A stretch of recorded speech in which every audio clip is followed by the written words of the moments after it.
మా latest videos కోసం మా ఈ తెలుగు న్యూస్ ఛానల్ సబ్స్క్రైబ్ చేసి గంట సింబల్ యాక్టివేట్ చేసుకోండి. రేపే పోలీ పాడ్యమి, పరమ పవిత్రమైన రోజు.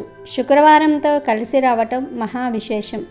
ప్రతి సంవత్సరం మార్గశిర శుద్ధ పాడ్యమి రోజు ఉదయాన్నే పోలీ పాడ్యమి దీపాలను వదలటం ఆనవాయితీ. కార్తీక మాసం నెలంతా దీపారాధన చేయాలి. కానీ ఆ నెలంతా దీపారాధన చేసినా చేయకపోయినా మధ్యలో ఏమైనా ఆటంకాలు అవాంతరాలు వచ్చినా ఆ అన్నిటికీ సమాధానంగా పోలీ పాడ్యమి రోజు 33 వత్తులను కలిపి ఒకే ఒత్తిగా వెలిగించి నీటిలో వదులుతారు. దీనికి పోలీ దీపం అని పేరు. ఈ పోలీ దీపం వెలిగిస్తే కైలాస ప్రాప్తి కలుగుతుంది అని పరమేశ్వరుడు చెప్పారు. మరి ఈ సంవత్సరం పోలీ పాడ్యమి దీపాలను ఉదయం ఏ సమయంలోపు వెలిగించాలి, ఏ సమయం తర్వాత పోలీ దీపాలను వదిలినా ఫలితం రాదు అనే విషయాలను ఈరోజు మనం ఈ వీడియోలో తెలుసుకుందాము. ఎందుకంటే చాలామంది తెలియక ఈ సమయంలో దీపాలు వదులుతారు. కానీ కొన్ని సమయాల్లో దీపాలు వదిలినా ఎటువంటి ఫలితం రాదు అని శాస్త్రాల్లో ఉంది. మరి ఇంతకీ ఈ సంవత్సరం పోలీ దీపాలను ఏ సమయంలో వదలాలి, ఏ సమయం తర్వాత అస్సలు వదలకూడదు అనే విషయాన్ని ఇప్పుడు మనం వివరంగా తెలుసుకుందాం. అలాగే పోలీ పాడ్యమి పూజ ఎలా చేయాలి, పోలీ పాడ్యమి రోజు ఎటువంటి తప్పులు చేయకూడదు అనే విషయాలను కూడా తెలుసుకుందాము. ఫ్రెండ్స్, ఎంతో అదృష్టం ఉంటే తప్ప ఈ వీడియో చూడలేరు కనుక శ్రద్ధగా ఈ వీడియోను చూడండి. చాలామంది స్కిప్ చేసుకుంటూ అక్కడ కొంచెం చూస్తారు. అలా కొంచెం చూస్తే అర్థం కాదు కనుక చివరి వరకు చూడండి. అప్పుడే మేము చెప్పేది మీకు అర్థమవుతుంది. వీడియో చూసే ముందు ఓం నమః శివాయ అని ఒక కామెంట్ చేయండి. అలాగే ఈ వీడియోకి ఒక లైక్ కొట్టడం మర్చిపోవద్దు. ఈసారి నవంబర్ 21వ తేదీ శుక్రవారం రోజు పోలీ పాడ్యమి వచ్చింది. శుక్రవారం రోజు పోలీ పాడ్యమి వచ్చినా దీపాలు వెలిగించి పోలీని సాగనంపవచ్చు, తప్పేమీ లేదు. కానీ ఈసారి సాయంత్రం వరకు పోలీ పాడ్యమి తిథి లేదు, కేవలం మధ్యాహ్నం వరకే ఉంది. కాబట్టి ప్రతి ఒక్కరూ కూడా నవంబర్ 21వ తేదీ తెల్లవారుజామునే సూర్యోదయంలోపు పోలీ పాడ్యమి దీపాలు వెలిగించాలి. ఈ పోలీ పాడ్యమి దీపాలను మార్గశిర శుద్ధ పాడ్యమి గడియల్లో వెలిగించాలి. ఈసారి మార్గశిర శుద్ధ పాడ్యమి తిథి అనేది నవంబర్ 20 మధ్యాహ్నం 12:16 నుండి నవంబర్ 21వ తేదీ మధ్యాహ్నం 2:47 వరకు ఉంది. కనుక ఈరోజు సాయంత్రం పూట దీపాలు వెలిగించడానికి వీల్లేదు. కేవలం ఉదయం మాత్రమే పోలీ దీపాలను వదలాలి. అందరూ తెల్లవారుజామునే జరుపుకునే ప్రయత్నం చేయాలి. ఇక ఈ పోలీ పాడ్యమి దీపాలు ఏ సమయంలో వదలాలంటే నవంబర్ 21వ తేదీ తెల్లవారుజామున నక్షత్రాలు ఉన్న సమయంలోనే సూర్యోదయం కంటే ముందే వెలిగించుకోవాలి. పాడ్యమి దీపాలు అనేవి ఎప్పుడైనా సరే తెల్లవారుజామున మాత్రమే వదలాలి. ఈ పాడ్యమి దీపాలు వదిలిపెట్టేందుకు బ్రహ్మ ముహూర్తం అనేది ఎంతో ముఖ్యం. ఈరోజు బ్రహ్మ ముహూర్తం ఏ సమయంలో ఉందో చూద్దాం. నవంబర్ 21వ తేదీ సూర్యోదయం అయ్యేది ఉదయం 6:14 అవుతుంది. ఈ సమయానికి 48 నిమిషాల ముందు సమయాన్ని, అంటే 2 గడియల ముందు సమయాన్ని అసూరి ముహూర్తం అంటారు. దానికి 48 నిమిషాల ముందు కాలాన్ని, అంటే 2 గడియల ముందు కాలాన్ని బ్రాహ్మీ ముహూర్తం లేదా బ్రహ్మ ముహూర్తం అంటారు. అందుకే ఈరోజు సూర్యోదయాన్ని పరిగణలోనికి తీసుకుంటే, అంటే ఈరోజు సూర్యోదయం ఉదయం 6:14 అవుతుంది. కాబట్టి బ్రహ్మ ముహూర్తం వచ్చి తెల్లవారుజామున 4:33 నుండి 5:23 వరకు ఉంటుంది. ఈ బ్రహ్మ ముహూర్త కాలంలో పాడ్యమి దీపాలు వెలిగిస్తే చాలా మంచిది. కాబట్టి మీరు అన్ని కార్యక్రమాలు ముగించుకొని ఈ బ్రహ్మ ముహూర్త కాలంలో మీరు పోలీ పాడ్యమి దీపాలు వెలిగించుకోండి. ఎవరైనా సరే ఈ బ్రహ్మ ముహూర్తంలో పాడ్యమి దీపాలు వదిలితే చాలా మంచి ఫలితాలు కలుగుతాయి. పాడ్యమి దీపాలు వదలడానికి ఇదే శుభ సమయం కనుక అందరూ ఈ సమయంలోనే దీపాలను వదలండి. కానీ గుర్తుంచుకోండి, పాడ్యమి దీపాలను సూర్యోదయం అయ్యాక అస్సలు వదలకూడదు. ఈరోజు ఉదయం 6:14 సూర్యోదయం అవుతుంది. ఆ సూర్యోదయ సమయం తర్వాత ఇక మీరు పాడ్యమి దీపాలు పెట్టినా ఎటువంటి ఫలితం రాదు. పైగా పాపం తగిలే అవకాశం కూడా ఉంది. కనుక ఈరోజు త్వరగా బ్రహ్మ ముహూర్తంలోనే నిద్రలేచి నది వద్ద కానీ ఇంటి వద్ద కానీ పాడ్యమి దీపాలను వదలండి. బ్రహ్మ ముహూర్తంలో ఈ పాడ్యమి దీపాలు వదిలితే శ్రేష్టం. లేదు కొంచెం అటు ఇటు అయితే సూర్యోదయం లోపే, అంటే ఉదయం 6:14 లోపు పాడ్యమి దీపాలు వదిలేయాలి. ఆ తర్వాత మాత్రం ఇక పోలీ పాడ్యమి దీపాలను వదలవద్దు, అది మంచిది కాదు. ఇక ఇప్పుడు పోలీ పాడ్యమి పూజ ఎలా చేసుకోవాలో వివరంగా తెలుసుకుందాం. పాడ్యమి రోజు తెల్లవారుజామునే నిద్రలేచి ఇంటిని శుభ్రం చేసుకుని తలస్నానం చేసి శుచి అయిన దుస్తులను ధరించి ముందుగా ఆకాశంలో ఉన్న నక్షత్రాలను దర్శనం చేసుకొని ఆ తరువాత తులసి కోట వద్ద శుభ్రం చేసి బియ్యపు పిండితో ముగ్గును వేసి ముగ్గును పసుపు కుంకుమ పూలతో అలంకరించాలి. తరువాత పూజకు కావలసిన సామగ్రిని సిద్ధం చేసుకోవాలి. పసుపు, కుంకుమ, గంధం, అక్షింతలు, ఆవు నెయ్యి, అరటి దొప్పలు, 31 వత్తులు, పువ్వులు, కొబ్బరికాయ, అగరవత్తులు, చలివిడి, వడపప్పు మొదలైన వాటిని సిద్ధం చేసుకోవాలి. ఇంటిలో దీపారాధన చేసుకుని తర్వాత తులసి కోట వద్ద ఆవు నెయ్యితో దీపారాధన చేసుకోవాలి. ఆ తరువాత 31 వత్తులను అరటి దొప్పలతో సహా నీటిలో వదలాలి. ముందుగా వత్తులను పత్తితో తయారు చేసుకుని ఆవు నేతిలో నానబెట్టి ఉంచుకోవాలి. పాడ్యమి రోజు ఉదయం ఏదైనా కాలువ వద్ద గాని చెరువు వద్దకు వెళ్లి ఒక అరటి దొప్పలో ముందుగా నానబెట్టి ఉంచుకున్న ఒక వత్తులను ఉంచి చిటికెడు పసుపు కుంకుమ వేసి ఒక పుష్పం అక్షింతలను వేసి కొంచెం చలివిడి వడపప్పును నైవేద్యంగా ఆ అరటి దొప్పలో ఉంచి ఆ వత్తులను వెలిగించి నెమ్మదిగా నీటిలో వదలాలి. తరువాత 3 సార్లు నీటిని నెమ్మదిగా చేతితో ముందుకు తొయ్యాలి. అంటే పోలిని సాగనంపుతున్నట్లుగా ముందుకు నీటిని తొయ్యాలి. ఆ తరువాత పోలి యొక్క కథను చెప్పుకోవాలి లేదా మనసులో తలుచుకోవాలి. అమ్మ, ఆ పసుపు కుంకుమలను తీసుకొని మాకు కూడా పసుపు కుంకుమలను ప్రసాదించు తల్లి అని ఆమెను వేడుకోవాలి. అలాగే చలివిడి వడపప్పును స్వీకరించి మాకు కడుపు చల్లదనాన్ని కలిగించు తల్లి అని ప్రార్థించాలి. అక్కడే ఉన్న కనీసం 3 లేదా 5 ముత్తైదువులకు తాంబూలం ఇవ్వాలి. ఇంకా ఎక్కువ మందికి ఇచ్చినా పర్వాలేదు. ఇలా చేస్తే ఆ స్త్రీలకు సౌభాగ్యం కలిగి అష్టైశ్వర్యాలు కలుగుతాయని నమ్మకం. లేదండి, మాకు కొలనుకు వెళ్లడం వీలు కాదు అనుకునేవారు మీ ఇంటి దగ్గర ఉన్న తులసి కోట వద్ద ఒక పెద్ద పాత్రలో లేదా టబ్బులో నీరు నింపి దానిని తులసి కోట వద్ద ఉంచి ఇప్పుడు మనం చెప్పుకున్న విధంగానే అరటి దీపాలను తులసి కోట వద్ద ఉంచిన నీటి పాత్రలో జాగ్రత్తగా విడిచి నమస్కారం చేసుకోవాలి. ఈ విధంగా చేసిన తర్వాత సర్వం శ్రీ పార్వతీ పరమేశ్వరమస్తు అని చెప్పి నీటిని వదలాలి. ఎవరైనా పౌర్ణమి రోజు 365 వత్తులు వెలిగించలేకపోతే ఈ రోజు తులసి కోట వద్ద 365 వత్తులతో దీపాన్ని వెలిగిస్తారు. అలాగే చలివిడి వడపప్పు తులసి కోట వద్ద నైవేద్యంగా అమ్మవారికి సమర్పిస్తారు. ఒక్క విషయమండి, ఈ పూజ మొత్తం కృత్తికా నక్షత్రం ఉన్నప్పుడే చెయ్యాలి. అంటే తెల్లవారక ముందే చెయ్యాలి. తరువాత దగ్గరలో ఉన్న గుడికి గాని లేదా వీలు ఉన్నవారు శివాలయానికి వెళ్లి బ్రాహ్మణులకు స్వయం పాకం ఇవ్వాలి. ఇలా చేస్తే 7 జన్మల పాపాలు తొలగిపోతాయి. పోలీ పాడ్యమి రోజు పోలీ దీపాలు పెట్టేటప్పుడు ఆడవారు పసుపు రంగు దుస్తులను వేసుకొని లేదా పసుపు రంగు చీరను కట్టుకొని దీపాన్ని వెలిగిస్తే మీకు దీర్ఘ సుమంగళి యోగం కలుగుతుంది. ఆ లక్ష్మీదేవి యొక్క కటాక్షం లభిస్తుంది. ఎందుకంటే పసుపు అనేది శుభానికి చిహ్నం. లక్ష్మీదేవికి ఎంతో ఇష్టమైన రంగు కాబట్టి పోలీ పాడ్యమి రోజు ఎవరైతే పసుపు రంగు చీర కట్టుకొని అరటి డొప్పలలో దీపాలు వదులుతారో వారికి లక్ష్మీ అనుగ్రహంతో అష్టైశ్వర్యాలు సిద్ధిస్తాయి. దీర్ఘ సుమంగళి యోగం కలుగుతుంది. కావున అందరూ కూడా పోలీ పాడ్యమి రోజు ఈ రంగు చీర కట్టుకుని దీపాలను వదలండి. పోలీ పాడ్యమి రోజు చేసే స్నానానికి కూడా విశేషమైన ప్రాధాన్యత ఉంది.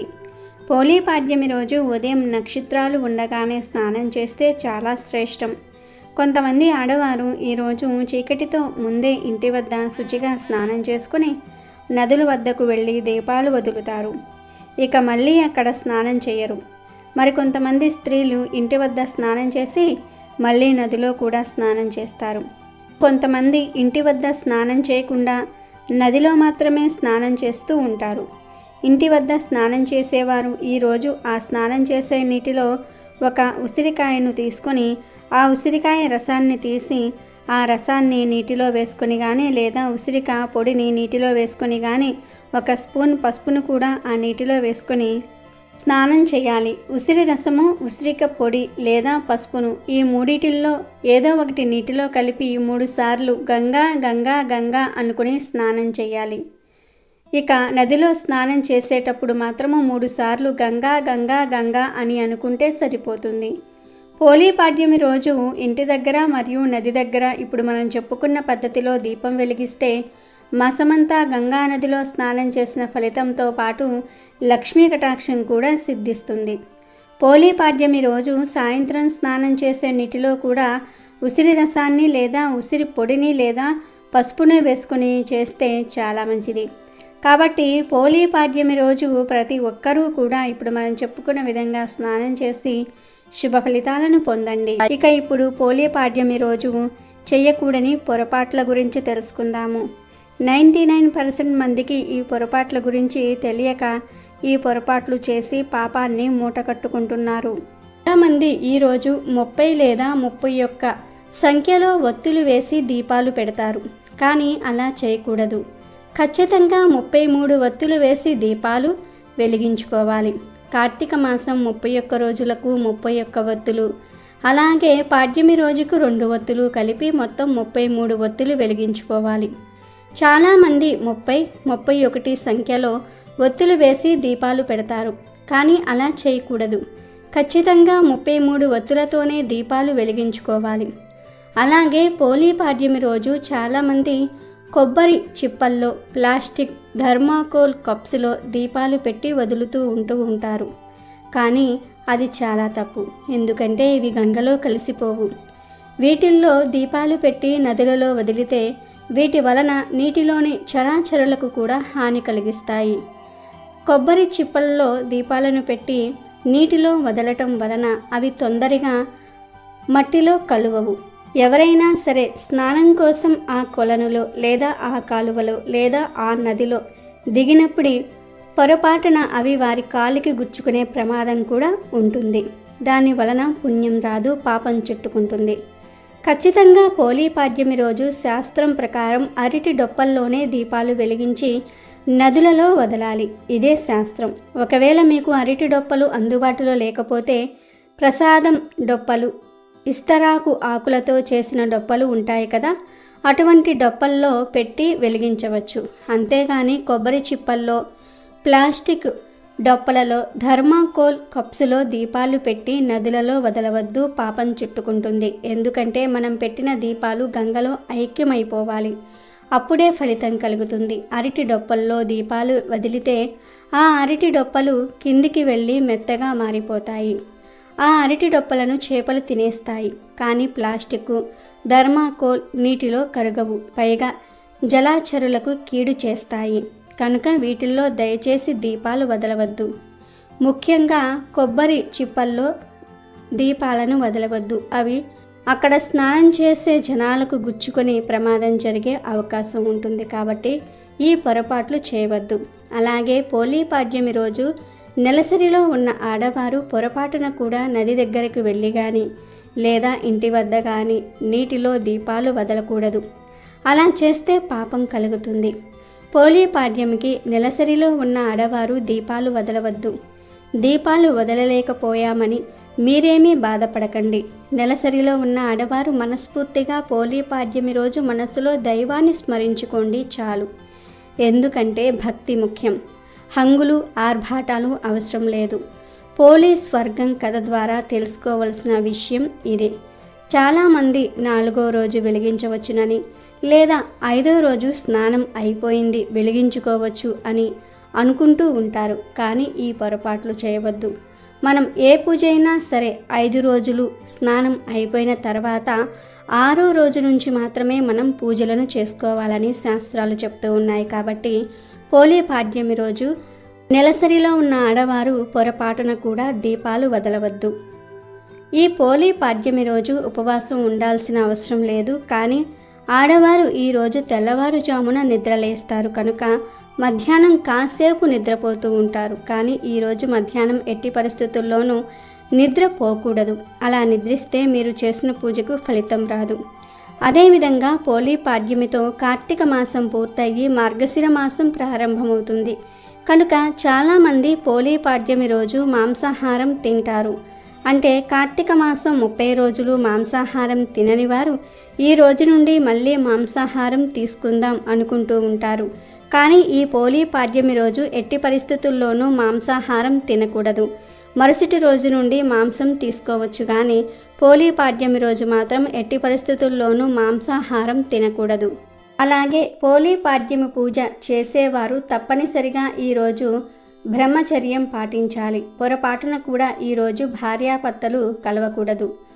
అదేవిధంగా పోలీ పాడ్యమి రోజు దీపాలు వెలిగించేవారు తప్పకుండా నదులలో, కొలనులు లేదా కాలువలలో తప్పకుండా స్నానం చేసి ఈ పోలీ పాడ్యమి దీపం వదలాలి లేదా వెలిగించుకోవాలి. నదులలో స్నానం చేసే వీలు లేని వారు మీకు అందుబాటులో బావిలు ఉన్నా ఆ నీటితో స్నానం చేసి అయినా సరే ఈ దీపాలను వెలిగించుకోవచ్చు, లేదా కాలువలో కూడా స్నానం చేయవచ్చు. ఇవేమీ కుదరని వారు సాయంత్రం బకెట్ నీటిని ఆరుబయట ఉంచి ఉదయాన్నే గంగాదేవి నామాన్ని 3 సార్లు తలుచుకొని స్నానం చేస్తే గంగా నదిలో స్నానం చేసిన ఫలితం కలుగుతుంది. అలా స్నానం చేసి నదులలో, చెరువులలో, కాలువలలో పోలీ దీపాలను వదలవచ్చు. మాకు నదులు, కాలువలు, చెరువులు చాలా దూరంలో ఉన్నాయి అనుకున్నవారు ఇలా బకెట్ నీటితో స్నానం చేసి ఆ తర్వాత మీరు అక్కడికి వెళ్ళి ఆ నదులలో కానీ, చెరువులో కానీ, కాలువలో కానీ దీపాలను వెలిగించుకోవచ్చు. ఇలా వదిలే అవకాశం లేనివారు ఇంటి వద్ద, తులసి కోట వద్ద అయినా సరే టబ్లో లేదా బకెట్లో కూడా ఆ దీపాలను వెలిగించుకోవచ్చు. ఈ దీపాలను స్టీల్ బకెట్లో లేదా స్టీల్ టబ్బుల్లో వెలిగించుకోకూడదు. ఇత్తడి లేదా అల్యూమినియం లేదా ప్లాస్టిక్ బకెట్లలో వెలిగించుకున్నా పర్వాలేదు. ఈ పూజ అంతా కూడా సూర్యోదయానికి పూర్వమే అయిపోవాలి. కాబట్టి జాగ్రత్త వహించండి. ఉదయాన్నే వెలిగించాలి కదా అని ఏ 8కో 9కో కాకుండా సూర్యోదయానికి పూర్వమే, అంటే కనీసం 5:30, 6 లోపు వెలిగించేసుకోవాలి.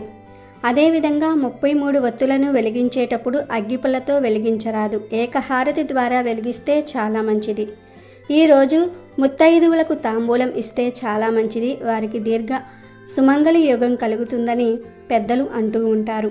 పొరపాటున కూడా ఆ తాంబూలంలో నలుపు, కాఫీ రంగు, ఊదా రంగు వంటి కలర్లో ఉన్న జాకెట్ ముక్కలను ముత్తైదువులకు ఇవ్వకూడదు.